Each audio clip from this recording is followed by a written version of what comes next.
These long dog days of summer, I mean, we just made it through a heat wave. Mama was parched through this heat wave. I was hitting up Dunkin' every single day, and I will continue to probably for the rest of my days, but especially this summer.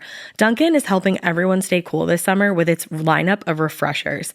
These drinks are packed with bold, fruity flavors and served ice cold. It's amazing. Dunkin' refreshers are the perfect afternoon pick-me-up. I like to start my morning with them personally, and then sometimes I go back for a second one because I'm just feeling crazy. They come in a variety of delicious flavors, including fan favorites mango pineapple and strawberry dragon fruit. And then for a limited time, there's black cherry and there's pink pineapple. I'm going to tell you something right now, and it's a bold claim, let me tell you, but I stand behind it. Pink pineapple will change your life. It is so good. It has me feeling like I'm sitting in a pool, resort side, just living, honey. It's so yummy. Try your favorite flavor with green tea, sparkling water, lemonade, or Dunkin's all-new limeade. I haven't tried the limeade yet, but I'm going to. Usually I get my drinks made with green tea and occasionally lemonade, but I do really like the green tea. Or if you don't want to build your own, try one of Dunkin's curated refreshers like the Cherry Lime Ricky or the Ultimate Pink Daydream. The Cherry Lime Ricky, scrumptious. I could drink like 3 of these a day. They're so freaking yummy. Head to Dunkin' today and find your favorite refresher. Dunkin' refreshers contain less than 1% fruit juice. Limited time offer. You know what's really terrifying? That unfinished college degree lurking in the background, just sitting there waiting for you. That's where Southern New Hampshire University comes in. With flexible online degree programs, there's no commuting, no rigid schedule, and no more excuses. Plus, they have some of the lowest online tuition rates in the U.S. Visit snhu.edu/morbid to learn more before your degree becomes just another story about what could have been. Chilling crime cases are mysterious, but finding coverage shouldn't be. With the State Farm Personal Price Plan, you have options and can personalize your plan to help create an affordable price so you can get back to cracking all of life's bigger cases. Talk to a State Farm agent today to learn how you can choose to bundle and save with the Personal Price Plan. Like a good neighbor, State Farm is there. Head to statefarm.com to get a quote. Prices are based on rating plans that vary by state. Coverage options are selected by the customer. Availability, amount of discounts and savings, and eligibility vary by state. Hey, weirdos. I'm Alaina. I'm Ash. And this right here, it's morbid. It is.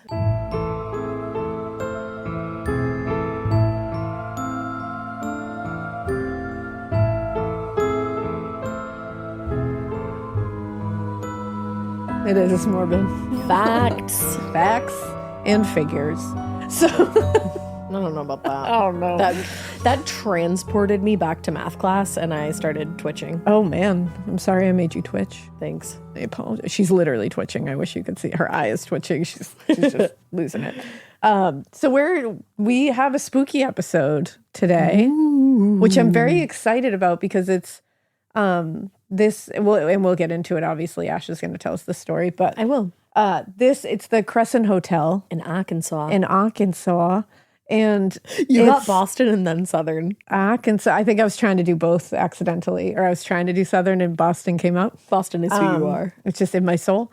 But what's funny about this is I have been following the Crescent Hotel on TikTok forever, like since I got on TikTok. Yeah. And they followed me back and they were like, oh, we always listen to Morbid. Like the staff is like, holy shit, you got to come. And I was like, oh my God, I love this. I love that this hotel and us are friends. And when you brought it up, I was like, holy shit, like we got to go there now. Oh, I'm finna go there. So I think we're going to figure out when we can, but we got to go. We must. We got to go. It looks so, and just wait until you hear. And honestly, shout out to the staff of the Crescent Hotel because you guys are hilarious on TikTok and I love you. It's true. I started following them. Yeah, see? And they'll love it. And speaking of recommendations for who to follow on TikTok, you should follow the Crescent Hotel. And we're always giving you like recommendations, like we were talking about, Richard Chismar's book, Widow's Point the other day. Talked about Grady Hendrickson's book the other day. We're always telling you like, hey, this is what I'm doing. And they're all genuine because if I like something, I want you guys to like it too. And there's one that just came about that we would like to throw your way that I think is a really, really good one. Yes, I agree. So this is a podcast. It's a podcast that was created by a family member of a true crime case, a very close family member of a true crime case. So I'm going to give you a quick little background of the case, and then we're going to show you a quick little short trailer for their new podcast, and I really think you should give it a listen. Definitely. So the case comes from July 9th, 1993, when Stephanie Wasilishin died from a gunshot wound to her neck. She had 2 daughters, and her daughter, Mikie, is a fierce advocate for her mother's case now, which has unbelievably gone cold for over 30 years. Yeah, I think it's 32 years now. And when you hear the details of this case, The 911 call alone. which you will hear part of it during this trailer, it's not like graphic, so don't worry, this trailer. But when you hear the details of this case, it's unbelievable that it has gone cold. It's wild. It really is. Totally get why Nikki is like, let's get this fucking open again. We're going to be covering this case on an episode of Morbid, but we really want you to take a look at Nikki's new podcast, because she has launched a podcast about her mother's case. So she has, I think, a few episodes out by the time this comes out. There's a few like little mini bonus episodes right now, but the first episode is premiering on July 9th, and it's going to premiere on July 9th at 8 p.m. And there's a very special reason why it's going to premiere at that specific time on that specific day, because that is the last time she and her mother said goodnight. Which heartbreaking. Literally shatters my heart into a million different pieces. I can't even, like, the ball in my throat is just like, oh. Yeah. But honestly, in this podcast, you're going to get a firsthand perspective from Stephanie's daughter, which, like, you can't get a closer perspective than that. Nikki's a badass. I fully believe that she's going to get this case solved. I think with everyone's help and with everyone's ears on the case and people spreading the information and getting it looked at again, that's what this is all about. These things go cold, and it's because no one's willing to look at them again. Right. So here's make noise. Exactly. Make some noise. Put your ear to it. Just listen and spread it. Here's a quick trailer for her podcast, Poppy Killed Mommy. 911, what's your emergency? My mother's death was ruled a homicide. The man who called 911, he admitted he might have killed her. I don't know. You don't know who shot her? She might have shot herself. But the county attorney said there wasn't enough evidence.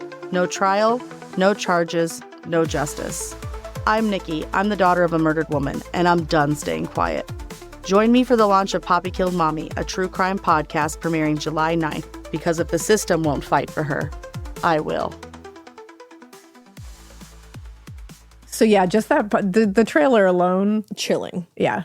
No, she's done an amazing job with it. I know that she's been working on it with Sarah Turney as well, with help. We love Sarah. Couldn't have a better person helping you with this. And we highly recommend. You can follow Nikki on TikTok. We'll share her handle and stuff in our show notes so that you guys can follow along, because she's always updating. So yeah, definitely. Yeah.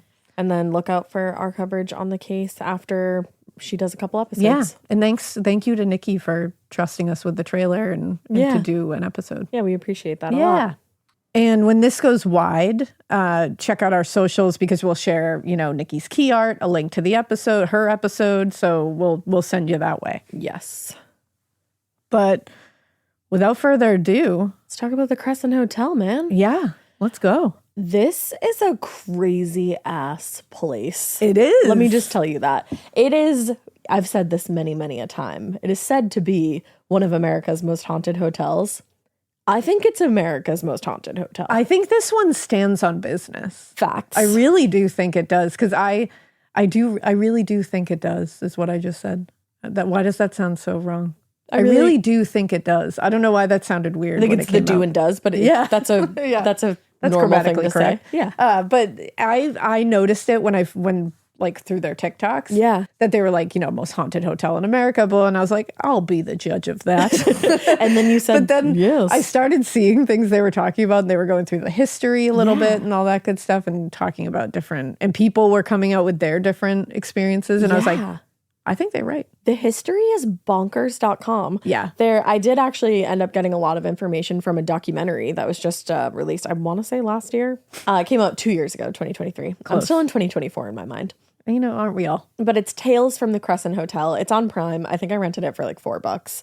I might buy it because I want to watch it again. It's a really cool documentary. I recommend it. Another recommendation. Hey. But yeah, so I got a lot of information from there. I got a lot of information from their hotel's website. Their hotel's website has almost everything you need to know. I love that. And then just like some local news outlets.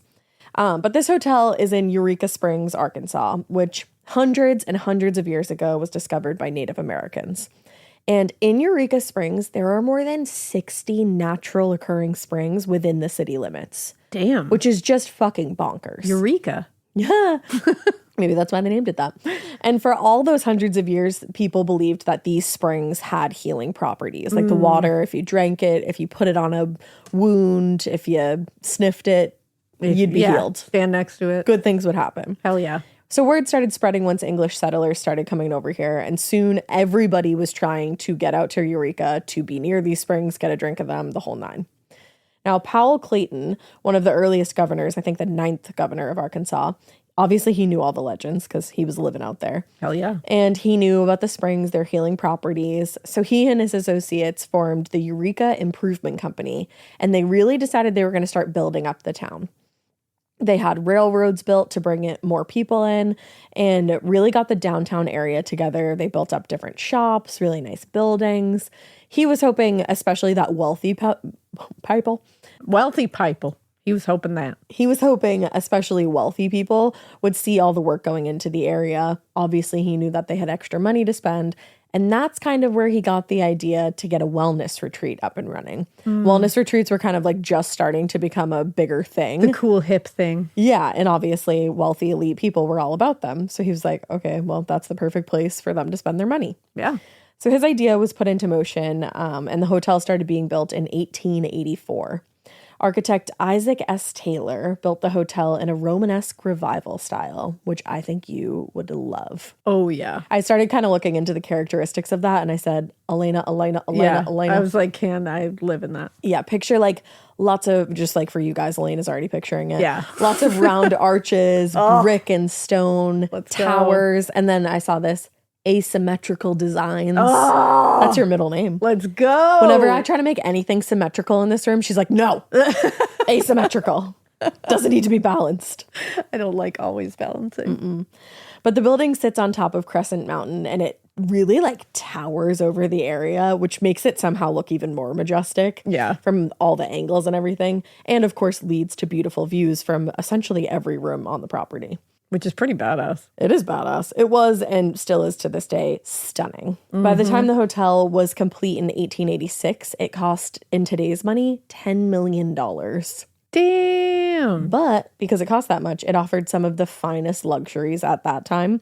Electricity. Oh! Edison light bulbs were everywhere. Oh, shit. I love an Edison I light do bulb. too. It had steam heat, elevators, running water. Get the fuck out of here. And not just regular schmegular running water. It was the water from the healing springs being pumped into the hotel. Oh, so you're getting fancy water. So, of course, that was only bringing in more tourists because they said, heal me. Yeah, heal me. Let's go. Let's fucking go. So the grand opening. The grand opening. Grand opening was held on May 20th, 1886. And most people had actually been personally invited to come stay. I was. It wasn't just like anybody could go stay. Alaina in a past life was invited. I guess I wasn't. But there was people from all over the country that rode the train into Eureka Springs. When they got to the train station there, they were met with a band that was like, let's fucking go party. Oh, yeah. And then, yes. And then they were transported up the mountain to the hotel.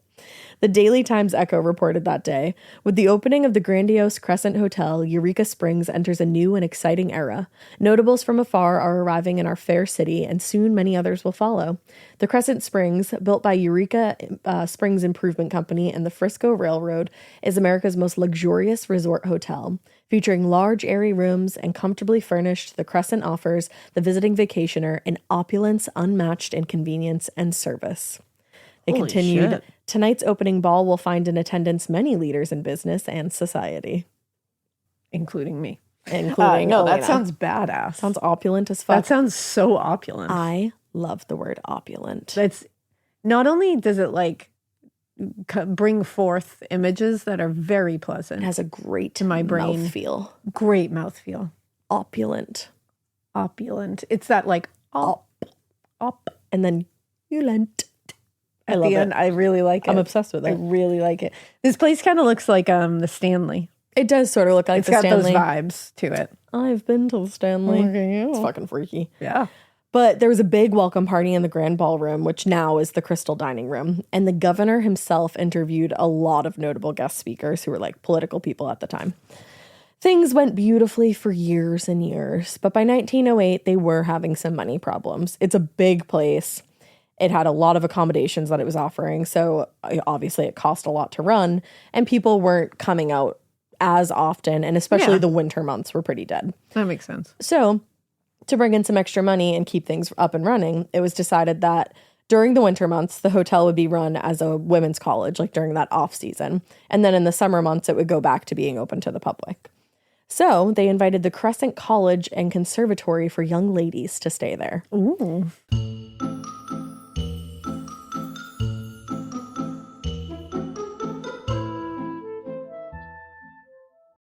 I have something embarrassing to admit to you people. I found out that I was paying for a subscription that I completely forgot about, and I was still getting charged for it every single month. The only reason that I was actually able to find it and take action was because I have Rocket Money. Rocket Money is a personal finance app that helps find and cancel your unwanted subscriptions, monitors your spending, and helps lower your bills so that you can grow your savings. And on top of all of that, Rocket Money will even try to negotiate to lower your bills for you. The app automatically scans your bills to find opportunities to save and then goes to work to get you the better deals. They will even talk to customer service so that you don't have to. I should marry Rocket Money for that. Rocket Money's 5 million members have saved a total of $500 million in canceled subscriptions, with members saving up to $740 a year when they use all of the app's premium features. I love Rocket Money. You'll love Rocket Money. We'll all love Rocket Money.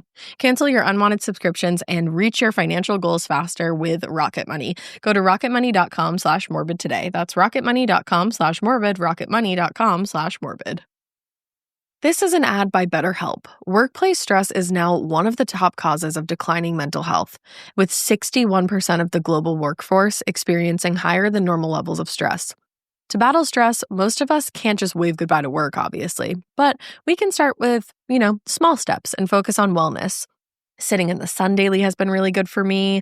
Just going for a daily walk after work, before work, even if you can do both, that's awesome. It makes you feel better. A holiday is great, but it's not a long-term solution to your stress. Don't forget that therapy can help you navigate whatever challenges the workday or any day might bring. I am obsessed with therapy. I've been in therapy for a long time, and I find it super beneficial, and I think a lot of people do. As the largest online therapy provider in the world, BetterHelp can provide access to mental health professionals with a diverse variety of expertise. Unwind from work with BetterHelp. Our listeners get 10% off their first month at betterhelp.com/morbid. That's BetterHelp, HELP.com/morbid. Now, apparently the program that they were, offering for these women was very ahead of its time. Because remember, this is 1908. Yeah. Women were not being taught like the same as men were back then. Yeah. But at the Crescent, they were. Some of the courses that women took there in 1908 are still being taught in curriculums today. Holy shit. Which is actually bonkers. Wow. But that also seems to be when the first reports of hauntings started. Which actually does make sense because during the original construction, there was already tragedy and a few more followed throughout the college years. So one of the masons working on the building, like when it was originally built, was believed to be an Irish man named Michael. And apparently while he was constructing his little section of the hotel, he fell to his death. Ooh. Yeah. Ooh, I knew, I had a feeling something like that was going to happen. Yeah. Yeah. Legend has it he specifically haunts room 218, and he really favors the ladies. Oh. Yeah, he's a hunka burning love. Oh, look at this. So imagine how happy he was when this building became an all-girls school. Oh, he's like, hell yeah. He said, I am living again. It's great. People, but especially women who have stayed in room 218, which is the most requested room, by the way. I get it. I don't think I would request this room. I would. Don't speak too soon. Oh. They say that they get tapped on the shoulder. Okay. Or that the shower curtain has been pulled back while they're showering in the room completely alone. Okay. Not cool. Okay. Not cool, Michael. There's something called consent, Michael. There sure is. I would be pissed. I would put them up. But the Dukes would come right Square up. up with me. Oh no, because I'm in a zone in the shower. That's the so like, don't thing. fuck it up. Yeah. Also, people have said in this specific room, there's been reports of an apparition of hands coming out of the mirror in the bathroom. Okay, Michael. Like, fuck that. Yeah. People also have reported hearing a man scream in this room or around this room. Oh. And if you're in this room, people say they've seen Michael's ghost, like, basically fall through the ceiling and then just completely dissipate. Okay, I want that. Yeah. I want that to go part. to there. I'm Yeah. not going to shower there. I'll hold my hand on the shower curtain. I'm not going to naked in that room. No. You give me a glass door instead of a shower curtain. Maybe. There you go. But so yeah, that's wild. Damn, the falling through Yes. into the room and then disappearing is shaking me to my core. And hearing a man scream. Yeah. I feel like haunts are usually like a shrill woman scream. Yeah. You know? And like then, an angry bride or something. yeah. You know? A man screaming. Yeah, that's a whole different. That's I can't even picture that. It's like, Wow, you nailed that. scary. I thought there was a man in here screaming. Maybe there was. Well, people doing ghost tours know what the famous rooms are and the ghosts that go along with each one of them. So they try to catch a glimpse Yeah, of of these course. ghosts if they can, which is exactly what we're going to do. Hell yeah. On one ghost tour, a woman knew about Michael and she really wanted to make contact with him. So she and her group went into room 218 and they started playing Irish folk music, you know, just to get him. Because why not? Get him in his happy place. They also poured shots of Irish whiskey. And everybody in the room suddenly saw one of the dresser drawers slowly being pulled open as they were like prompting him with questions. Holy shit. And they tried to see if they could recreate it, explain it away. They like jumped up and down. They were like banging the sides of the dresser and it didn't happen again. Ooh, Yeah, weird. that's spooky. It is. Now, in the early 1900s, the college was being run by President Richard Breckinridge, who was a teacher there for many years before he became president. And his wife was also a teacher there. She taught French and hygiene. And hygiene. French you say. and hygiene. All right. I don't know. Okay. She knew a lot about a lot. Yeah. Wash So- the bottom of your feet. Yeah, always. You know, people don't do that. I learned. I wondered why you specifically said that. I'm, you know. Let's talk about that's it. who I am. Some people don't think, like, they just are like, I'm in the shower. There's water. No. I heard this discussion somewhere and I can't remember where, but I was like, you don't wash the bottom of your, like, what? Like, that's wild. Do you to wash me. the bottom of your feet? Yeah, of course he does. You wash yours, obviously. Of course I wash do. mine, yeah. No. There's a lot you need to do. No. Actually, Beach Gem gives a really good, Does she? yeah. Beach Gem. Dr. Beach Gem Because on TikTok. you think the bottom of your feet is bad. It's going to get explicit in here real quick. Oh, no. Some people don't wash their bum holes. They don't. Beach Gem said. Beach Gem says. Beach Gem said. I saw a video and she was saying you need to explain to like your kids that they have to wash their bum hole. That's wild. Yeah. I like how you're whispering that. It's a weird Like, thing it's to such say. a, you're like, this is so, this is a gross. naughty It's word. so random. But it is so random. Why would you not wash your bum hole? You should wash your whole body in the shower, everybody. You should. Thick lather. It Yeah. feels great, too. If you do a pre-scrub with like an exfoliant, like maybe Oh, it like changes your life. once, twice a week, and then you follow that up with your scrub, Yeah. you're gonna feel like a brand new bitch. Yeah. And then make sure you moisturize afterwards and you're Yes. going to feel great. I skin will remember thank you. when I was little, like knowing that I had to wash my feet because if you don't wash your feet and then dry them properly, like in between your toes, you can get gangrene Ooh. or like something. Well, it's just yucky. Yeah, so wash your feet. So yeah, wash your feet. She was teaching hygiene. That's she was what Mary telling would've people said. wash the bottom of your feet. and Mary's your the butt. original beach gem. She said, wash your feet, wash your bumhole. So they... She also whispered it. She did. Oh, she didn't even say bumhole. yeah. She said, you're behind. She said your end parts. Yes. That's what she said. We said, what? Well, anyway, they had a 4-year-old son, Clifton, who they taught good things like that. Yeah. And everybody called him Brecky because their last name was Breckenridge. That's cute. But unfortunately, Brecky passed away at the hotel after complications with appendicitis. No, Brecky. It's so sad. But ever since then, and even to this day, people say that they see a little boy, especially in the hallway on the second floor, and they always see him playing with a ball. Oh my goodness. And hotel guests who have children, their kids will come to them and be like, I played with this little boy and he says he lives here, but like he was dressed so differently. And they'll ask their kids to explain what he was dressed like, and he's dressed like a Victorian child. Oh my goodness. And that's when you return your child. Return your child. Return to sender. Oh man, that would be something. That would fuck me up. That really would. I'm so sad. I hate it. There's also the ghost of Dr. John Fremont Ellis, who served as the in-house doctor during the very early hotel days. People staying in room 212 will smell cherry-scented tobacco, which sounds nice. Huh. I like it. All right. Yeah. I can take that. My grandfather smoked a pipe, Yeah. like a tobacco pipe. Yeah. And it was always a comforting smell when I could was see little. that. Definitely. So cherry is an interesting. Yeah. Well, room 212 used to be his office where he was known to smoke his pipe a lot. So it there makes you go. sense. People also see him kind of like out and about in the hotel. And they say if you see a man in a top hat and very nicely dressed, chances are it's probably Dr. John Fremont Ellis. He sounds like a handsome guy. He kind of does. If you see him, don't hit on him. He's a ghost. Kind of sounds like a zaddy. Hey, ghosts should get hit on too. The ghost, he should feel good about himself too. Yeah. You know what? I take it back. Take Hit it on him. back. He's a ghost. Good.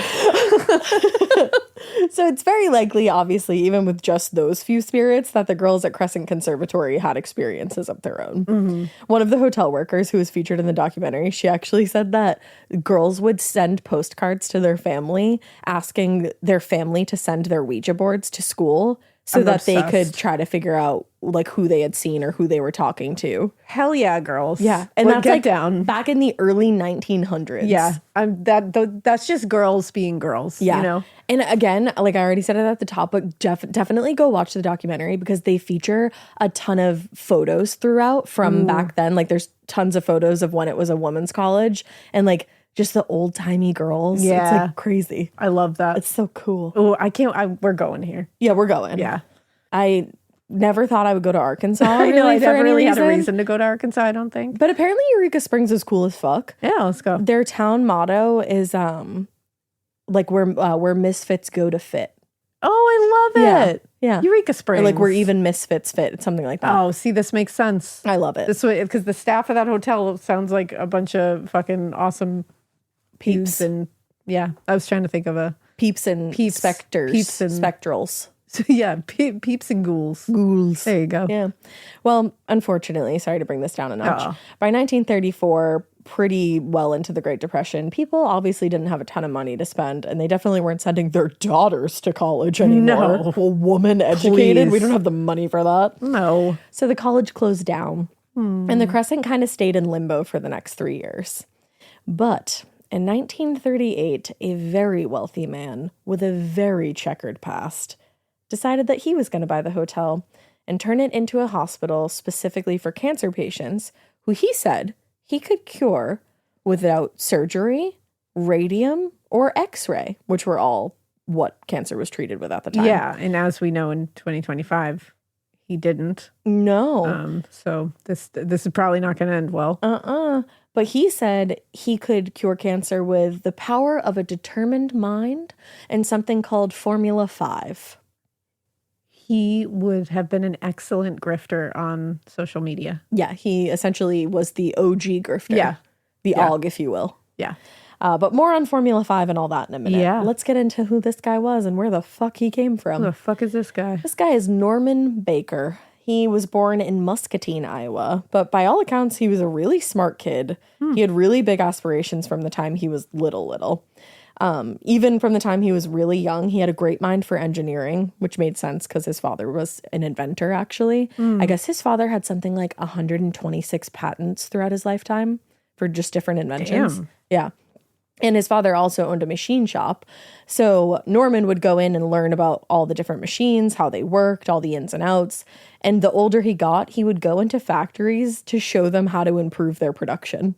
He'd be like, redesign this layout, move this over here, put this Damn. here, and everything will work So better. he had a lot of promise. And it did. And like, he was just this kid who would walk in like that. Damn. But the one driving force in his life was that he did not want to end up poor. So in his late teens, while he was still kind of figuring out his path in life, how he was going to make all this money and what he really wanted to do, he was diagnosed with tuberculosis. Oh, damn. The doctors actually didn't expect him to live long at all. They thought maybe he had a very limited amount of time, like possibly years, maybe even not. Wow. But somehow he defied the odds and he survived. And during the time he was sick, he was reading a lot of books about how your mindset can cure you of an ailment if you, just think positively. Yeah. And really, really work your mind on getting better. Yeah. That's So- all it takes. That's it. Yeah. Modern medicine, who's that? Yeah. So when his condition improved, he accredited the improvement to that and only that, a positive, determined mindset. So now he had shown himself that he could avoid death with just the power of his mind, and he knew that he could make money the same way. And there is no denying that he did, in fact, make a lot of money. The first of that money came when he came up with his own vaudeville act after watching a performance and kind of becoming fixated on it.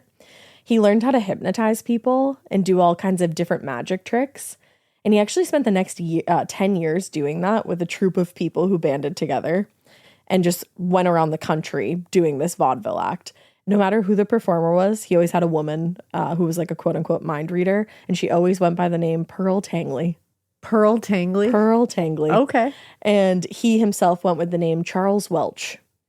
And he Charles spent Welch. 10 years doing that. Okay. He briefly married one of them, but they ended up annulling the marriage a short time later. One of the pearls. One of the pearls, and he Okay. just moved on to the next pearl. Yeah. He was actually making a decent amount of money, but obviously he wanted more. And that's when he started working on his invention called the calliophone. It was an instrument that was kind of like an organ. It ran on compressed air, but you could like ride around with it, like on the back of a bicycle or something. Okay. So it became really popular at fairs and circuses because you could kind of like drive it around and Yeah, the air like- would make different sounds. Yeah, okay. Yeah. I feel like I've seen this kind of vibe. Yeah, we'll post a picture Yeah. of it because it's hard to describe. But once you see it, you can kind of get an idea of what it was. Yeah. So he came up with that using that specific calliophone using compressed air. Previously, they had used steam and it didn't make a lot of sense. They like Didn't work. exploded a lot. Yeah, that could happen. So he ended up making a shit ton of money on that because it was really in demand for those kind of performances. But then by the end of his vaudeville days, radio broadcasting really started to take off and he wanted in on that. He saw a lot of money in that future. Kind of like what we're doing right now. Radio broadcasting. Radio broadcast. It's a little different though. But he thought it was going to be a lucrative business. But the problem he faced was that you needed to get back then certain equipment from the government if you wanted to start your own radio station. Okay. So he went to these different people and was like, hey, government, can I have approval? And the government said no. Which no. is tough. It can happen. It's tough when the government says no. When the government just is like, no. No, you can't have that. No. I think they didn't love his ideas. Yeah, they said not cool. But he said, fuck y'all. And he figured out how to make the equipment on his own. Wow. Like he made his own radio broadcasting equipment. Because you asked for forgiveness, not permission. Exactly.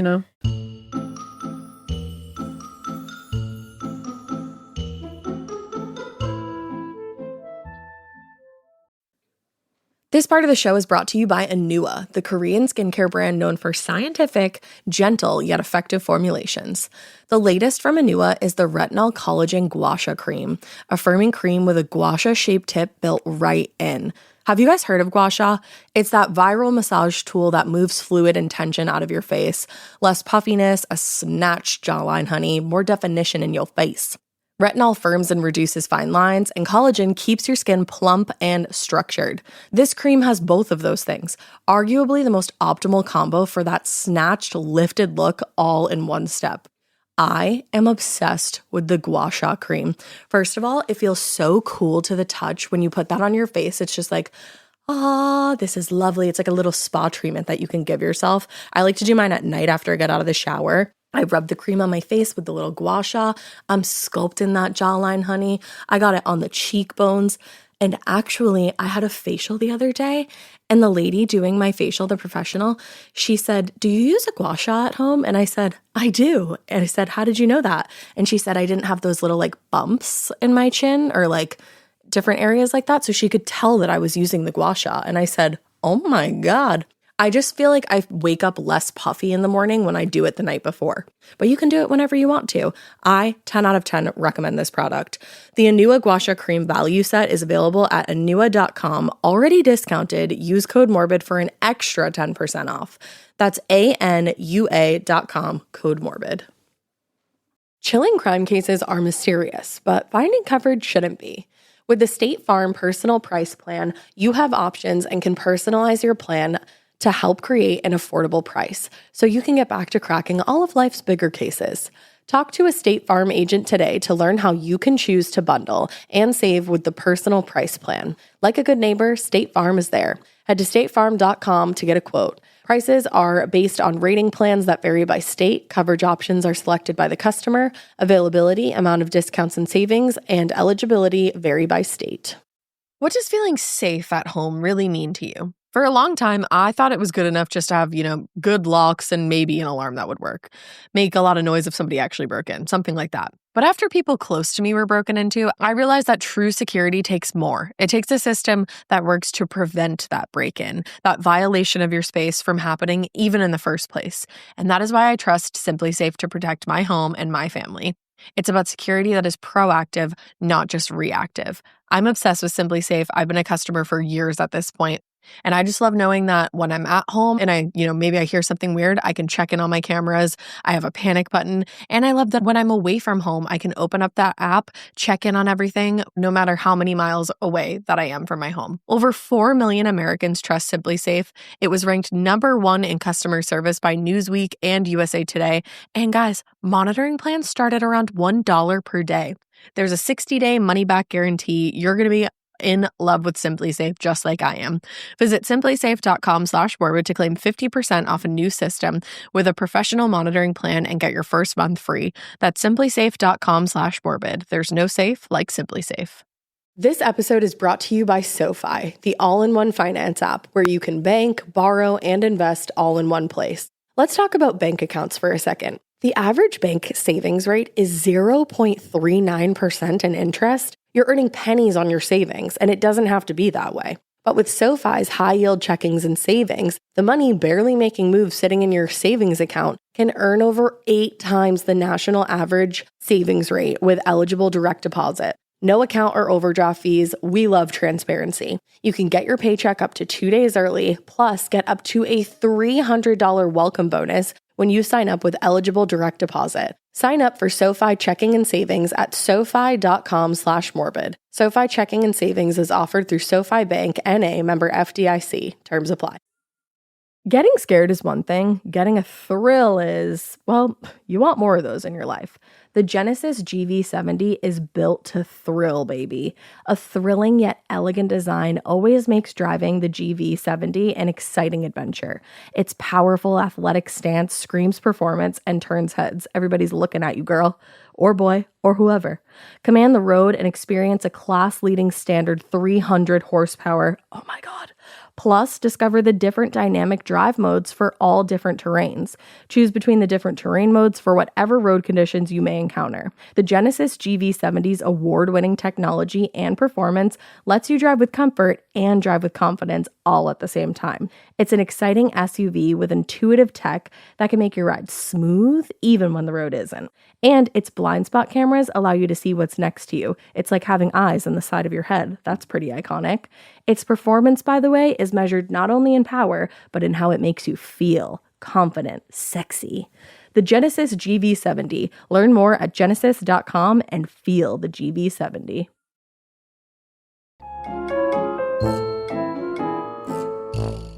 Not only did he create his own equipment, but he also literally just built his own radio tower on some random hillside in Muscatine, Iowa. Jesus. There's pictures of it. You got to look it up. He named his controversial radio station KTNT, which was short for Know the Naked Truth. We all know who this kind of guy is. In the beginning, he was mostly talking about like small town issues going on within Muscatine, and he's going after other radio stations. But Then he started talking and ranting. Like it was just him on this radio station. He would rant for hours. And he started ranting about, more broadly, like different political and social issues like vaccines, bovine TB testing, Obviously. and the upcoming 1928 election where he was backing Hoover. Here we go. He actually even ended up meeting Hoover and they like kind of broed out. Whoa. Yeah, it's wild. Damn, this guy. Yeah, he also like ran for Senate at one Holy point. shit. He lost, thankfully. Yeah. But eventually he started denouncing real medical doctors. That's where you fall out of line there. Yeah. And he also denounced the American Medical Association. Oof. Yeah. And that was when he heard that a man in Kansas City had come up with his own cure for cancer. Now, this was like the very first time that he had heard about this. Oh boy. So he himself said he would sponsor essentially 5 patients to go to Kansas City and try this miracle cure. He would pay for all of their, whatever the cure cost, because of course the cure costs money. And whatever expenses they would incur while traveling down there, he'd cover all of it. Okay. Just to kind of see what happened. He gathered them all up. He sent them all down there and they all got the cure and it did not cure them. Unfortunately, every single person within that study passed away after not being cured at all. But this didn't faze him. Oh. Instead, he started publishing his own paper, claiming the cure as his own and this like crazy medical advancement in science and medicine. Wow. Yeah. Okay, I see what you mean with the grifter. Yeah, and it didn't stop there. In 1930, he just said, you know what? I'm going to open up my own hospital because I have this miracle cure. I'm super qualified to do that. Yeah. Let's go. Even though I don't have a medical license. So yeah, he opened the Baker Institute using the paper in his radio station. He had a paper at this point too and a radio station to promote it. And again, he didn't have a license to practice medicine or any kind of medical experience at all. But in big letters on the side of this Baker Institute, he advertised cancer is curable in like huge letters. Wow. Mm-hmm. Wow. The conditions within his hospital were terrible. Of course they were. The documentary really goes into it, but it was not a hospital so much as just an old building with too many patients and too little resources. Just leaving them to... Yeah, like they were washing themselves with bedpans. Oh, Nothing my was God. sterilized properly. Just It was left to, like, overcrowded. convalesce. There also weren't real fucking doctors that worked there. That's the thing, and you're going thinking that this is this miracle cure. Yeah, and of course, like, I can't imagine being diagnosed with cancer. You would do, especially back then when we didn't have a lot of information on cancer, Yeah. you would do anything to be cured. Of course. And this guy is saying he has the cure, you're going to go there. Yeah. But instead of hiring actual doctors, he hired people with what were called eclectic degrees, which this is when you go to 2 terms of medical school. And in some states, they allow you with this degree to diagnose, write prescriptions and death certificates, Oh. but certainly not treat cancer patients. Yeah, that's a whole different level, I would say. But this is who he was bringing into the hospital. Damn. So the whole time he's, sitting there claiming to cure cancer at the Baker Institute, he was also going against the American Medical Association on his broadcast and in his paper. So they were getting rightfully pissed. Yeah. And eventually things escalated to the point where the American Medical Association went to the Federal Radio Commission and was like, you need to shut this down. He's sitting there saying he has this miracle cure to spewing cancer. this nonsense. Like, this is illegal. He can't be doing this. So Baker's radio station did shut down in 1930. And that's when the American Medical Association started going after the hospital, quote unquote hospital. Quote unquote. So now he was going to be facing charges of practicing without a medical license. So he shut down the hospital and ran away to Mexico for like a couple years. Holy shit. Yeah. He went full send. He went full send. He spent this time in Mexico and he figured out how to make a radio station there as well. Of course he did. Which was also broadcasted like throughout the world. Somehow What a he figured waste out of a brain. That's the thing, because you can't argue. He's a very smart Yeah, man. that's what's upsetting. He could have done great things if he actually did great things. He could have, yeah. Yeah. But he builds a radio station there. People are listening all over the world, and he's still claiming that he knows this cure. People are writing him from all over the Yeah, world, sure. wanting to know what it is. How do they get it? Yeah. But he's facing these charges in the U.S., so he's kind of stuck where he Damn. is. So things in Mexico were getting kind of bad at this point. They were facing civil war. So he came back and really had no choice but to go clear things up in Muscatine if he wanted to start over somewhere else. So this whole big trial happened. The judge ordered him to pay a $1,000 fine and spend 1 day in jail, and he was free to go. Are you kidding me? Yeah. Which also, he had been charging people for this cure, like absurd amounts of money. So he's completely ripping people off. He's not only is he completely ripping people off, $1,000 was nothing to him. Yeah. Like that was he easy. could easily do that. So that is how he ended up picking up and moving to Eureka Springs, where he purchased the then in limbo Crescent Hotel. Eureka Springs actually seemed happy to have him. They knew he was a wealthy man. They knew he was going to bring money back into the town. So they kind of took everything that they heard about him with a grain of salt. Oh, don't do that. Yeah. And Arkansas, at least back then, was one of those states that allowed people to practice with an eclectic degree. Eek. So this was perfect for Norman. Oh, yeah. He loved this. So he moved into the hotel. He renovated the entire place. I think it took him like 6 months. And he moved all of his patients from Muscatine into the hotel that was now, renovated. And he started advertising to cancer patients in Eureka Springs, saying he could help them with no surgery, no x-rays, no radium.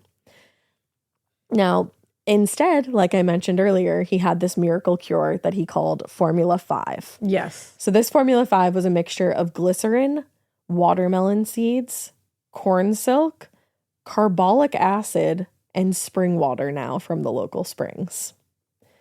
He would have patients and staff, I won't even say medical staff because they were just staff, inject this mixture into their bodies up to 7 times a day. What the fuck? And he specifically recommended that it be injected into their chests. What?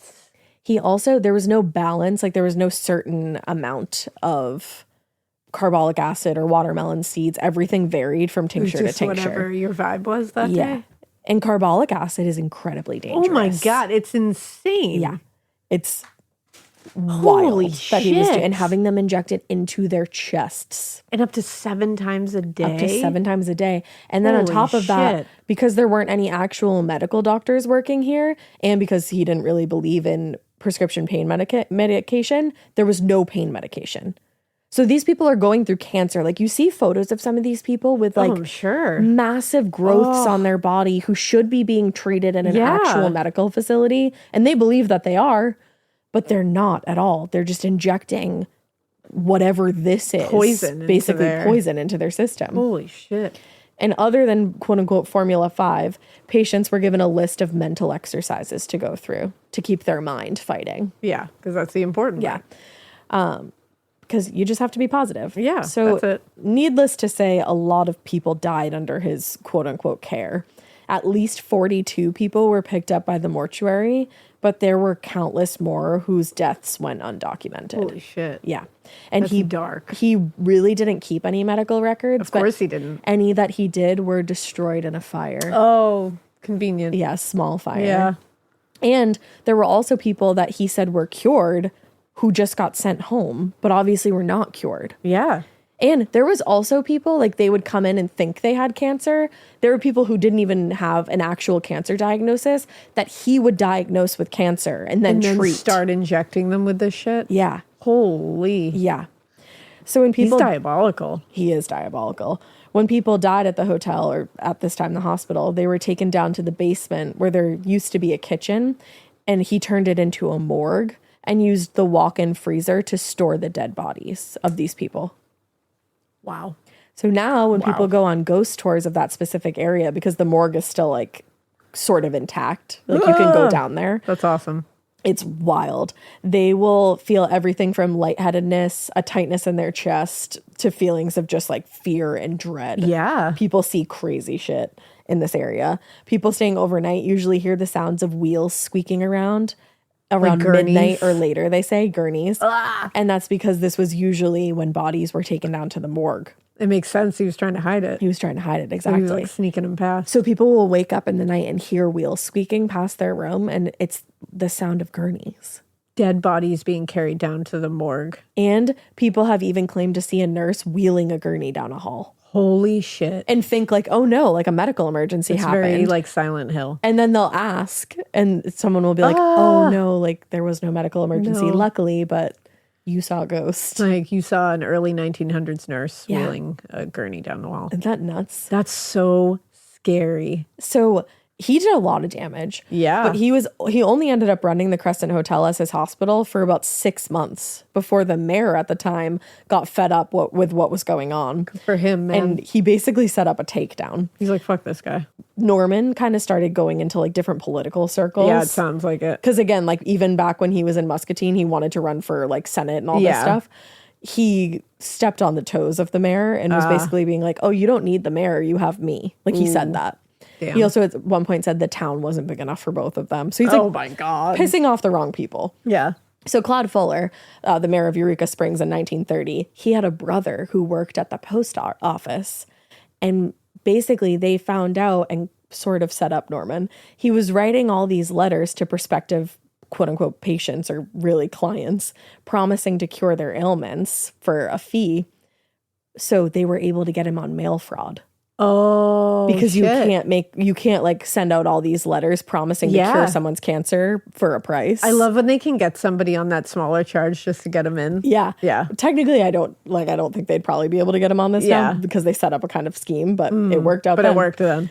So on September 1st, 1939, he was arrested by the FBI because mail fraud is a federal crime. Yeah, sure is. So he ended up being sentenced to 4 years in jail and got a $4,000 fine this time. I think he spent a little more than 3 years in jail this time. Wow. And he ended up going to Leavenworth Prison. And when he got out of prison, he retired in Florida, where he spent the rest of his life on a yacht that he bought Okay. until he died in 1958 of cirrhosis of the liver. Oh. But many people wonder if it was actually liver cancer. Oh. Yeah. Shit. Yeah. Now, strangely, someone lays purple flowers at his grave every single year. What? On his anniversary. And I forgot to mention, in life, he was obsessed with the color purple to the point where he drove a purple car. Wow. He wore at least a purple tie, but sometimes a full purple suit. Interesting. He wrote in a purple pen. And when he renovated the hotel, almost everything was painted purple. You can actually still to this day on the side of the chimneys of the hotel see that they were painted purple. Shut up. Like the purple paint. Oh, that's so cool. Like the paint has worn away, Yeah. but underneath is the purple It's paint. the original purple that Yes. he put. Oh my God, that's creepy. And nobody knows who this is that leaves the purple flowers. Yeah. Who are you? I don't know, but I You want listening? Wait, why do you do that? to. Why do you do that? So now, fast forward to 2019. Susan Benson, the grounds manager and head gardener at the hotel at that time, was just overseeing some landscaping on the backgrounds. She's an incredible landscaper. She's won like countless awards for just her work. Just keeping grounds. Just keeping grounds and like planting like these beautiful gardens and everything. Yeah, it's gorgeous when you look at it. it's Like, look at pictures of it. It's stunning. crazy.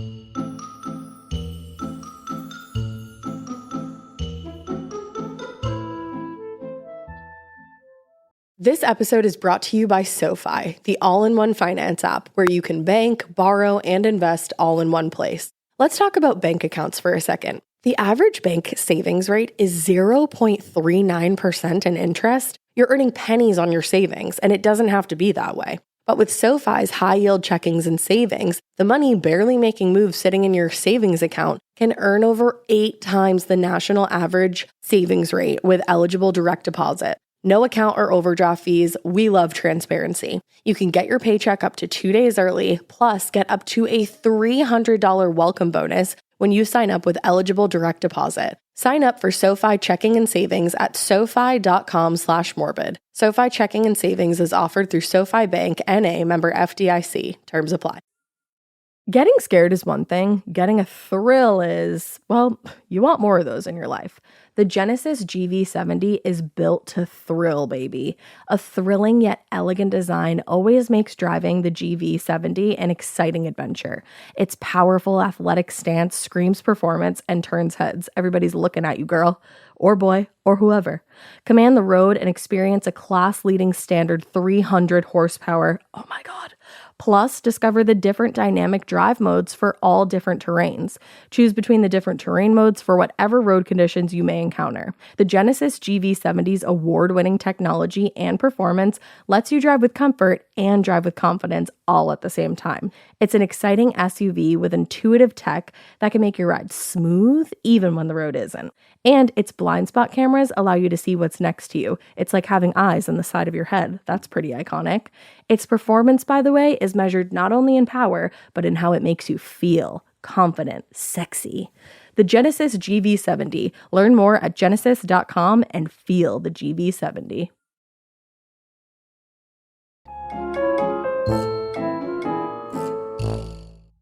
So she had somebody kind of like pushing dirt back in an area in the back of the hotel, and they were just like using some kind of landscaping vehicle. So as that person was finishing up and driving away, she was kind of looking in the area just to see what got done that day. And she said something shiny in the dirt caught her eye. So she got down closer and she was like, oh, it's like a jar. Like, what the fuck is this? So she pulled it out. And when she did, she saw that it was a jar, like a small jar filled with a clear fluid and some kind of tissue. Oh. Like not Kleenex tissue, like tissue. Like tissue, like bodily tissue. Bodily tissue. Yeah. So pulling out that jar loosened up the earth around it. And within an hour, she had pulled out 100 more jars filled with weird ass shit just like that. What? So they called the police. And that led to an archaeologist coming out to the property where they discovered more than 500 bottles like this. And also an old bone saw that they believe Norman Baker used to cut tumors and God knows what else off of these people. My God. Meanwhile, he claimed not to do any surgeries, no knives, no nothing. Oh, shit. He was absolutely doing some crazy shit. Wow. Yeah. That must have been astounding. Yeah. And eventually, archaeologists determined that at least some of the bottles contained alcohol and human tissue. Holy so he was shit. like preserving these in oh my in alcohol. God, I can't imagine finding those. Yeah, there was various tumors found that had been cut off of patients. Susan even found a man's scrotum in one jar. Holy shit. Yep. And she ended up leaving the hotel. Like she said, she was like, I loved this job. I was going to retire here, but this fucking haunted her. Yeah. She started having awful dreams where hands would come up through her mattress and cover her mouth and grab at her, like pulling her down into her bed. And she said she never knows when she's going to have them, but she has them every single week. At least That's it could terrifying. be like 2 times a week or 4 times a week. And she said she's worried somehow that she upset spirits by moving them from their final resting spot. Oh no, I hope that's not it. I hope she it's had not no it either. idea. Well, she was She was trying to help. trying to do the right thing, and they got all buried in like a better place. Yeah, like she was just trying to help. Yeah, but it really messed her up. Holy shit. So, and this is the thing, apparently when Norman was still operating out of the hotel, even though he claimed that he was curing cancer with no surgery, no removal of these tumors or whatever, he would display these jars in the lobby as proof that he was curing people. And he also featured them in some of his publications. Wow. So you can go and look back and see that there was at least like drawings of jars like this in his publications. Oh shit. And then people from like word of mouth who had been to the hotel back then or the hospital saw these jars featured in the lobby. What the fuck? And then something happened when after he got arrested or before maybe he knew he was getting arrested, they got buried in the back. Holy shit. Yeah. That's crazy. Yeah. And it's actually not very far off to think that he might have been doing experiments on people to make this cure work. Yeah. Apparently, I wouldn't be surprised by that. I wouldn't be surprised either. Apparently, there was a restricted area in the hotel where the more sick patients were sent. And Sharon Clemens Teppin told a reporter in 2024, she's a worker at the hotel, she said he boarded up the windows, made it even more soundproof, put steel doors with a lock from the outside, and he designated this as his pain asylum. They could scream and yell and do whatever they wanted to do, but that way they didn't disturb anybody else. His pain asylum? Pain asylum. First of all, awesome band name. I almost say. Great band name. I call it. Pain asylum is an amazing name. Yeah. Scariest thing I have ever heard in my life. And just gave me full chills all the way into the core of my very being, thinking about the fact that he was just locking away the people that are in the most pain so they don't disturb the rest of the hospital. finding anything that belonged to this man would be like Bone-chilling. life-changing. Like it literally would be like, holy shit. Yeah. Like I have touched something Cursed. that has been touched by a demon. Cursed. Like finding those jars, you'd be like, he did that. That's the thing. And I Like, think that that's would why blow my Susan mind. is so messed up by Yeah, that. Like, that's it's just fucked like, up. can't is get over that. fucked How do up. you get over that? Yeah. That area today, that pain asylum, Yeah. what was the pain asylum back then, is the honeymoon suite today. And people who stay there report seeing some pretty disturbing shit. Sharon told that same reporter, there's a woman who's sometimes seen standing at the end of the bed. She's wearing a white nightgown, probably from the 30s, we think, and is probably one of those cancer victims because she appears not to have a jaw or a chin. And she doesn't do anything or say anything to hurt anyone. She's just there in the middle of the night. You wake up and she's there standing at the end of the bed. That is horrifying. Can you fucking imagine? The fact that the pain asylum is the honeymoon suite now, like Goes you have to marry crazy. a Cenobite for that to make sense. You do. Like You sure do. that's wild Yeah. to be like, I hate it. we're gonna stay in the pain asylum. Yeah, I don't know about that. That's a And lot. also knowing, now that I know that, I'm not going lot. anywhere near there. That's a lot. That specific room. Do I That's, want to see it? Yeah, like low key, yeah, but I don't think I could but sleep I'm not there. staying there. No. Not in that room. That's for sure. Now, obviously, the darkest entity of all at the hotel is, say it with me, Norman Baker. Oh, absolutely. So, one of the servers and ghost tour guides at the hotel, Aaron Davison, told ABC7 back in 2024, he seems to be the apparition that is the most unfriendly, you might say, and you do not want to provoke him. Yeah, we no know shit. that much. He has been provoked in the past, and it wasn't good. Oh, please do tell. That's the most ominous shit I've ever heard. What the fuck do you mean it wasn't good? I think we have to go there to find out. We have to go to there. But people know Norman when they see his ghost because he's still dressed in one of either his purple suits or a purple tie. And a lot of times people will say that, especially after the jars were found, a lot of people started seeing him in the lobby. But the manager of the nighttime ghost tours, Debra the Duchess, said there was an uptick in the activity in the morgue after those jars were found. There were more cold spots than usual. And for the first time, a dark figure was seen in the morgue that hadn't been seen shit. previously after the jars discovery. It popped off. Mm-hmm. Yeah.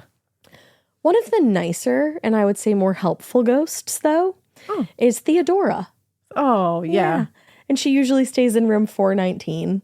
People think that she's possibly one of Norman Baker's patients, or maybe a nurse that was running the hospital, but more often I saw a patient. She really likes things neat and tidy.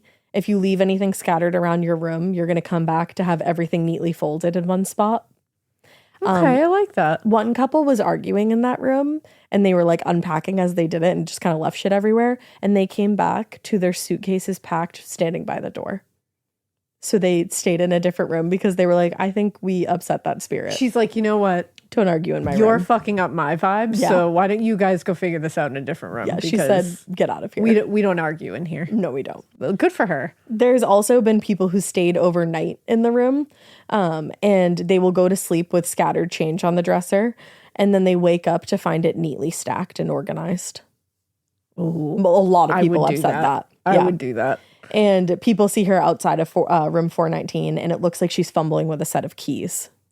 So if Okay. you see that, that's Theodora. 419 is the second most requested room. Now, the final ghost that I saw mentioned, and I have to say, I think it would probably be my favorite ghost of all, Oh, is Morris the cat. Morris the motherfucking cat. In 1973, Morris walked his ass into that hotel one day, and he never left. Good for him. And for the next 21 years, he chilled there in the lobby, and they all referred to him as the general manager. I imagine you're a cat Yeah. and you are okay. just living outside. Yep. And then you come across this fucking opulent Opulent. hotel. And you're like, I'm gonna, what do I have to lose here? I'm going to take up I'm residence. gonna take a risk. Yeah. And I'm gonna walk in here and I'm gonna see if they tell me to walk my ass back out or not. And they you don't. walk in there and that entire staff goes, "What's up, Morris? What's up, Morris? You want to be a GM? What's up? You want a job?" And he's like, "Yeah, Yeah, I do. I do. And for 21 years, you get to live in the life of luxury. Yeah. What a fucking, like, talk about the jackpot. Obsessed. Like, absolutely truly, obsessed. That's amazing. He also had his own special cat door to come and go as he pleased.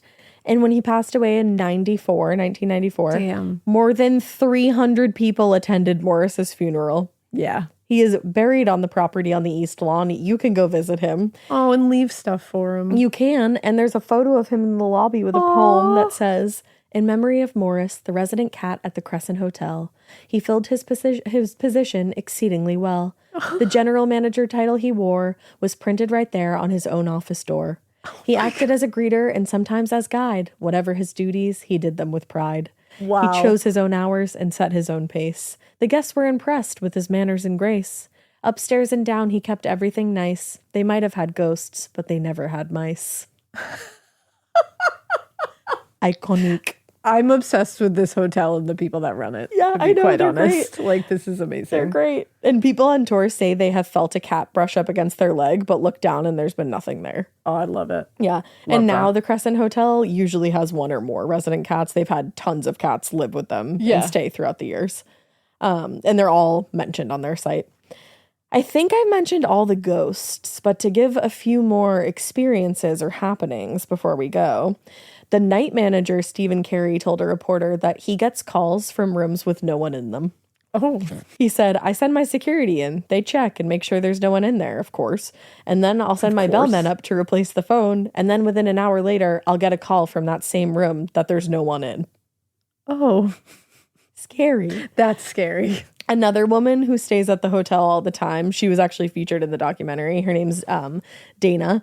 She said that she was sharing a bed with her daughter, just sleeping one night, and she felt the bed shift in the middle of the night. So she assumed that her daughter was like getting up or something. Yeah. But then she saw someone standing at the foot of her bed and looked over, and her daughter was still sleeping beside her. And then she looked back, and that shadow person at the end of the bed was still there. Yeah, that would fuck me up. Yeah, I'd probably die. Dana didn't. She's a brave-ass woman who went back on another visit. Dana. Yeah. And this time, they've stayed a few times, I think. So this time they got upgraded to the penthouse suite. Hell yeah, Dana should. I said snaps for that. Hell yeah. She and her daughter Courtney were like just hanging out in their suite. And Courtney all of a sudden saw like lights flash.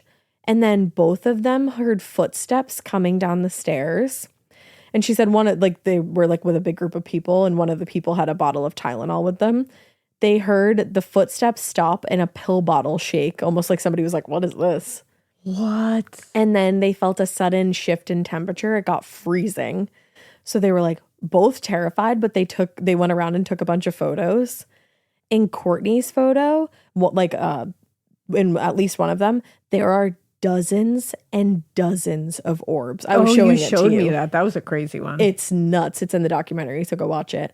And then in Dana's photo, you can see a whole fucking woman in a Victorian style dress just sitting straight up in a chair, hands folded on her lap. in the lap. Yeah. Just like clear as day. Full body. It's one of the scariest things I've ever seen. Yeah. Yeah. There's also a portal on the 3rd floor. Yeah. Of course. Yeah, there is. Yeah. Yep. The hotel, it's in an area where the hotel connects to a section built when it was a hospital. So that tells you everything you need to know. There she is.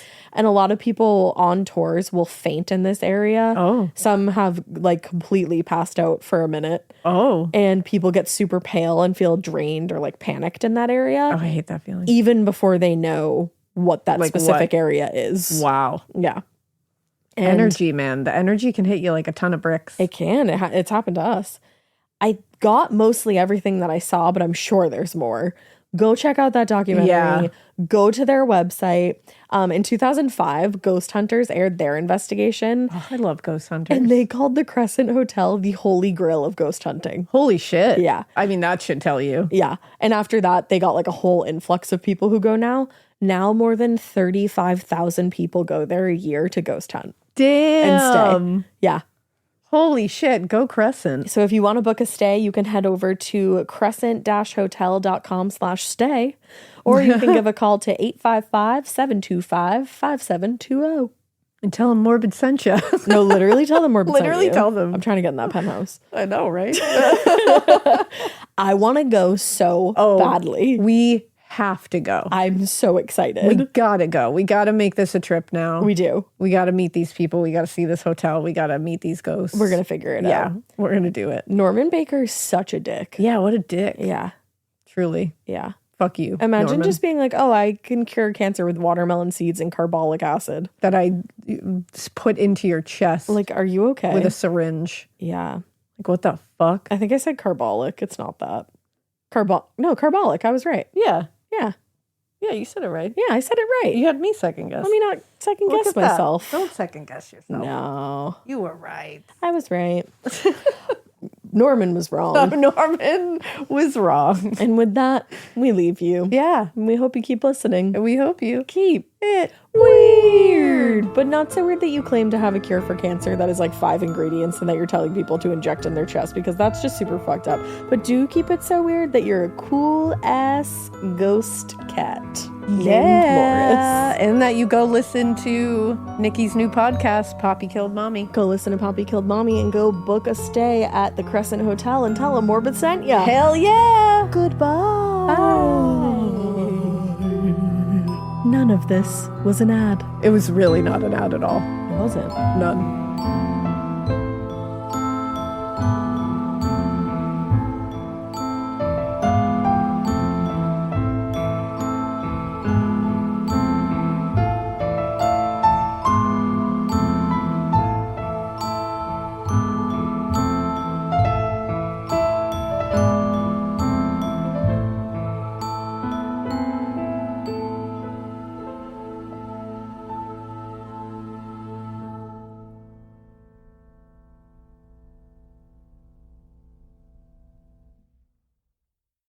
For adults with Crohn's disease or ulcerative colitis symptoms, every choice matters.